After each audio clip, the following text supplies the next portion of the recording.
पुण्यातला कुख्यात गँगस्टर शरद मोहोळवरती गोळीबार झालेली आहे। त्याच्यावरती जीवघेणा हल्ला करण्यात आलाय।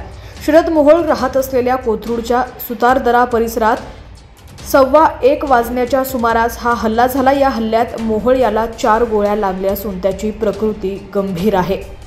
शरद मोहोळ हा येरवडा कारागृहात असताना जर्मन बेकरी बॉम्बस्फोटात संशयित आरोपी मोहम्मद कातिक सिद्दीकीची गळा दाबून हत्या केल्यानंतर प्रकाश झोतात आला होता। त्यानंतर त्याची या गुन्ह्यातून निर्दोष सुटका झाली होती।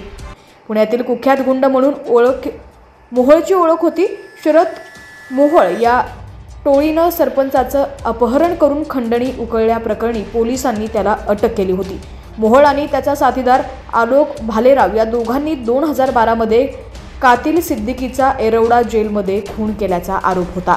खटल्यातून त्याची पुराव्याअभावी निर्दोष मुक्तता करण्यात आली आहे। एवढंच नाही तर शरद मोहोळवर याशिवाय मोक्या अन्वये अनेक गंभीर गुन्हे दाखल आहेत।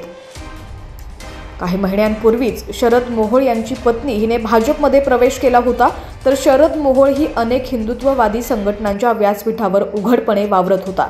आज त्याच्या लग्नाचाही वाढदिवस होता। लग्नाच्या वाढदिवसाच्या दिवशी पुण्यात कुख्यात गुंड शरद मोहोळवर जीवघेणा हल्ला करण्यात आलाय।